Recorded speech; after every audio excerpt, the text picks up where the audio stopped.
I want to talk about the grapes.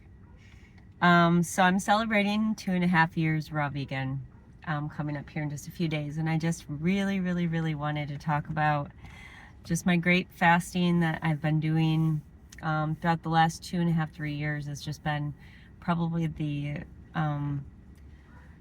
I don't know, it's made the biggest impact, I think, for my health. The watermelon cleanse that I did was really large too, but my grapes, the grape feasting or fasting, what people call it, is only when you are only eating grapes, and that's it.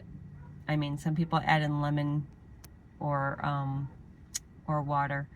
Some people add in herbs. I've done a little bit of both, and the grape fast that has gone the smoothest was my last one, and I have just learned so many things I just wanted to share. So maybe other people have tried it and it's not worked out great, or it's been really hard, and these are things that I've just been kind of learning along the way. So first off, I've done a 30-day, I've done 31 days, those are my two biggest, 20-day all grapes. I've done multiple 5 and 10-day in there as well. So I think my first one was probably 5 days, and then I just jumped right into my 31-day, and then ever since then I've just still just enjoyed grapes. So I've just kept going, or mostly it's in the season of grapes whenever they're best and they're cheapest, and like, you know that because organic grapes are usually at their cheapest, so you know it's in season somewhere wherever you're getting them from. But okay, so my last grape fast, I learned, and I did a 30-day. I learned two things. One was to drink water. So the first thing I did, I made a point to drink anywhere from 16 to 20 ounces of water every single morning, first thing, before anything else. And then I, about an hour later, would have my first grape meal, eat as much as I wanted to, and then I would go on with my day. In a couple hours, I would probably drink some more water, and then wait another hour. That's so my digestion, like the stomach acid and stuff, would come back, be ready to digest my grapes, and then I'd eat my next meal. And I'd do that all day. And when I did that, I barely ever had a detox headache. And I also was very regular, and not like constipated at all. So you wouldn't think like eating juicy grapes you'd get constipated, but for some reason, I've heard a lot of other people say this as well, as like all of the grape, like grapes are super astringent, so they're like, pulling a lot of gunk out. So I don't know, you just can feel like a little bit on the dehydrated side, I think, if you're just eating grapes without any water. So that's just what I found. My first couple were really tough because of that, and I didn't realize what was happening. So now I just incorporate like 10-15 ounces of water in between my meals, and I'm good to go.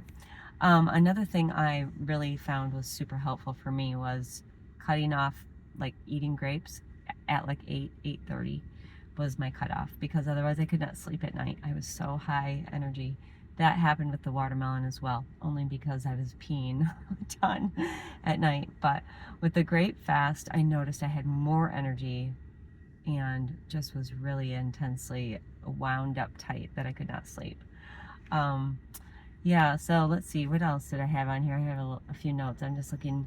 The headaches, the regular movements were really important, and not sleeping. So I just nailed all those things. Another thing that I did, which I felt like really ramped me up on the detox for me, was like getting mucus out and stuff, was to add a little bit of lemon juice. Now that was too intense for me, especially at the beginning. My first 31 days I did that, and I really felt like adding lemon was not a no. I shouldn't have done that.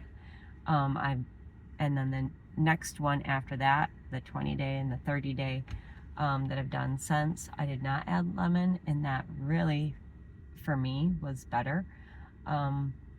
you know, the benefits for doing it was just having like breathing was so easy. Like sometimes you just feel like you got like heaviness in your chest, or you know, like your breathing is not even labored. But when you get on grapes and then you feel like by day 20, you're like, wow, I didn't know I could breathe this good.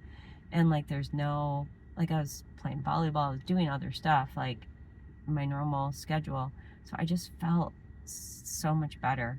A lot of mucus was coming out of my eyes every single morning. I like totally couldn't see anything. I would have crusties. I ended up getting one of those little eye cups and like just put some distilled water in there and rinsed them out every single day, just so I could, and my eyes were like crystal clear, like really could see really well. Another thing, my stomach digestion was like on point, so I never had any stomach pain. I don't have a gallbladder, so sometimes I do get pain in my back, my mid back area, and just am not able to digest really well. I had absolutely no problems digesting, and I felt like really, really good. So, yeah. Oh, my joint pain. Also, I have really tight like ankle and like calf area, and all of that was like not tight anymore, and I could stand up and my nerves felt better. So I would definitely, I don't know, for me personally, I incorporate a good grape fast at least once a year, maybe twice, but I can't believe I still like grapes. So today when I thought about doing this video, I'm like, look at me, I'm wearing purple. This is my favorite color like my whole life. And who would have thought that grapes are still one of my favorite foods after doing the grape fasting or feasting for so long. So good luck. Bye.